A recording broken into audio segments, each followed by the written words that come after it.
Art is art lah. Aku buat video ni, music video ni, mestilah nak ada view yang tinggi. Nak orang share video aku ni, baru betul.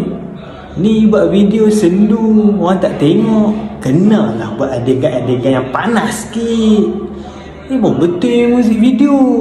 Ini duk nyanyi, duk sendu-sendu je, tak ada apa pun. Kenalah letak wanita sikit, baru cantik. Lepas tu buatlah si bahaya sikit, baru boleh perhatian.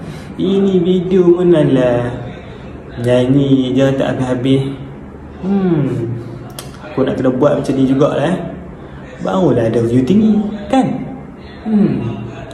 Video-video nasihat ni orang tak mau tengok pun, tak penting pun. Sebab apa? Sebab yalah, tak sesuai dengan hawa nafsu.